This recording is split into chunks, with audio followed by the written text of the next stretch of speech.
Ibihara rero ni indwara mbi kuko bishobora kugera ku bwonko bw'ubirwaye hanyuma bikaba byamutera ibindi bibazo.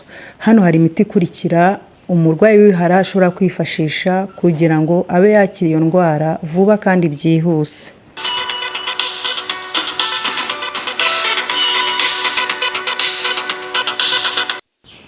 Nibyo wahageze ni kuri Star 204 TV, ni kwa Koko. Mwaramutse abandi muraho bitewe naho muherereye.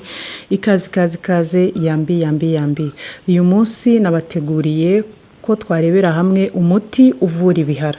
Indwara y'ibihara ni indwara mbi ifata abana, usibye ko n'abantu bakuru hari igihe ibafata. Uyu munsi nabateguriye uko wakwivura ibihara, ukavura umwana ibihara ndetse akaba yabikira burundu n'inkovu zabyo bigashiraho. Ibihara bifata umubiri wose. Ibihara hari igihe bihera mu kanwa cyangwa bigahera mu muhogo bitewe naho byashatse guhera, ariko ubundi bifata mu maso, umubiri wose ugasanga umwana yuzuye ibihara ku mubiri, ndetse hari igihe bimutera umuriro mwinshi. Ni muri urwo rwego rero ngira turebere hamwe imiti dushobora kwifashisha twibereye mu rugo, hanyuma tukavura ibihara ndetse n'inkovu zabyo zigashiraho. Hano nk'uko mubibona hari igiti cyitwa umugombe.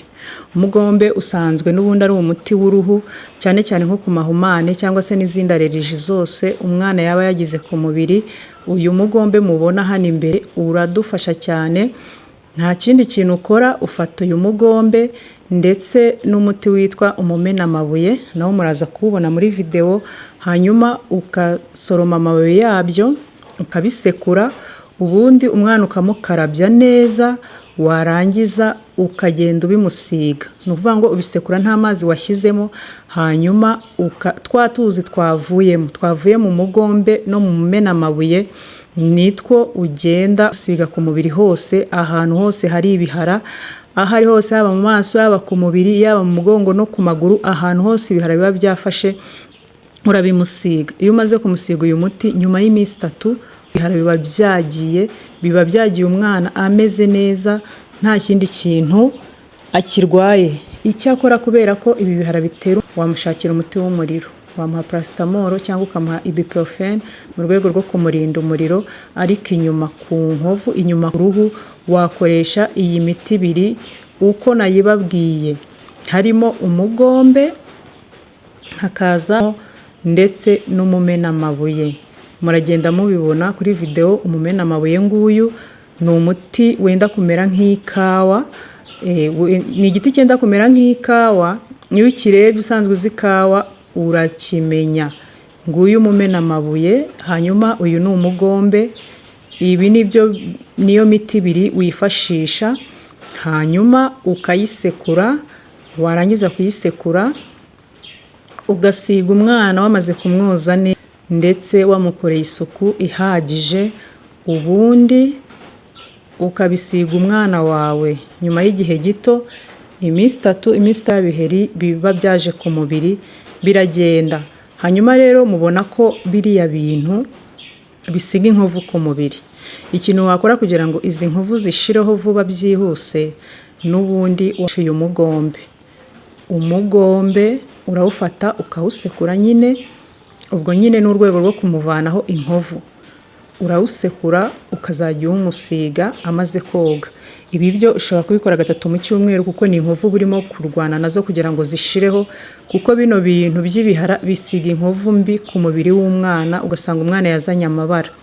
Kugira rero ngo umufashe ko izi nkovu zashiraho vuba, n'ubundi ufata ombe ukawusekura, hanyuma ibyo bikatsi birimo amazi y'umugombe nibyo ugenda ukagenda umusiga, ukagenda ubimusiga. Uzabikora nka 3 mu cyumweru, kubera ko ntabwo wabikora buri munsi. Zaba yarakize, zaba yaramaze gukira. Icyo uzaba usiga urwana nacyo ni inkovu. Kandi mbabwire ko iyo ibintu umuntu yigeze kubirwaraho inshuro n'imwe, akenshi ntabwo bigaruka. Hanyuma ikindi mugomba kumenya ku bihara, ni indwara yandura, ko ni virusi yandurira mu matembabuzi. haba mu kanwa cyangwa se n'ahandi hantu hose. Hanyuma mubona ko iyo umuntu abite ku mubiri bizamo utuntu tumeze nk'utuzi, biba bimeze nk'ubushye. Hanyuma ubwo bushye, ayo mazi aba ari mu bihara, iyo kimenetse utwo tuzi tukajya ahandi hantu, icyo gihe aho hantu kigiye, utwo tuzi tugiye, nabwo haza ibindi bihara. Uko niko bishobora no kwandura. Utwo tuzi uramutse tukugiyeho ntabyo wari urwaye, tayari iyo virusi iba yamaze irakwinjira, hanyuma nawe ukabirwara, kandi ni ibintu byandura cyane, birandura. Iyo byageze ku kigo cy'ishuri bwo abana bose usanga byabarangije, byabamaze, biraryana cyane. Niyo mpamvu muri ya miti nababwiye y'umuriro haba hagomba kubonekamo n'ukaruma uburibwe.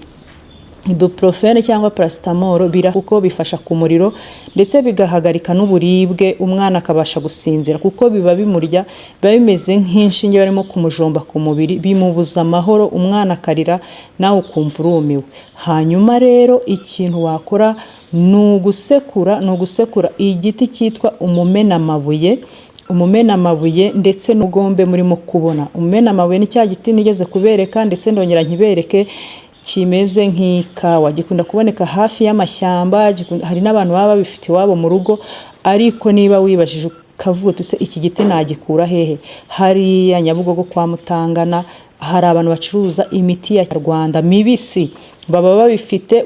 Ibintu byose ukeneye hariya baba babifite, yaba uyu mugombe ubaye utawufite, yaba umumenamabuye, ibi byose baba babifite. Hariya uragenda ukababaza umuti ushaka, icy'ingenzi ni uko ubuzi umuti ubwoko ushaka. Uyu ni wa mumenamabuye, nguyu ni uko uba umeze. Hanyuma umwana warwaye ibihara, nguko uko aba agaragara rwose, biba bimeze nabi, biba bimurya, biba bimubuza amahoro. Ngaho rero nimwivure, muvure abana banyu ndetse mubavure inkovu kugira ngo bakomeze bagire ubuzima bwiza. Wakoze cyane kubana natwe. Iyi ni Star 204 TV. Niba uri mushyashya, kora subscribe kugira ngo n'ikindi gihe tuzajya dukora ibiganiro uzajya ubana natwe. Kandi namwe mwamaze gukora subscribe, Imana ibampera umugisha, muraba agaciro, mukomeze musharinge bino biganiro kugira ngo abantu bose bivure, bakire, baba amahoro. Murakoze cyane. Bye.